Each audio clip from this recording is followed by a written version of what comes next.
Jewe ndamutswa korale no musi yakokanye musi mukuru w'isabukuru y'imyaka 200 yitwa korale yo muri Damus. Iryo jambo risigura ngo ni tunina hazimana. Isabukuru y'imyaka 200 yiswe iryo zina. Korale yo muri Damus turamaze kurangura ibitari bike mu bijanye n'ubutumwa dusanzwe dukora, kuririmba kuva mu mwaka wa 2004 niho twitwa iryo zina mu kwezi k'umunani tariki ya 22 nubwo no munsi tariki ya 25 ni kubera ariho hahuriranye n'umunsi w'Imana. Kuko iyo tariki ya 24 ya 22 kwezi k'umunani niho twabona neza yuko tuzobandanya ubutumwa kuririmbira Imana. Turabona neza yuko twamaze gushinga imitsi gushika kuri uno munsi. Twararanguye ibitari bike, twaraguze ibikoresho byo kudufasha kugira ngo amajwi adoge neza.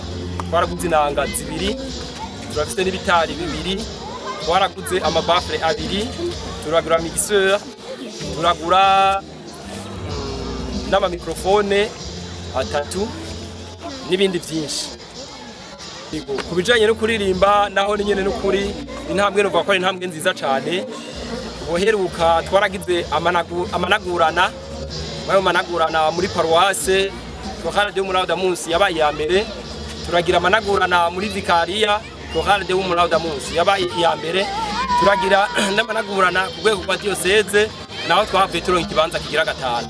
Twebwe no kuvuga kuva dutangura korale twaritayeho cyane ibijanye no kumenya kuririmba, kuva kuririmba uko biri, kwiga umuziki.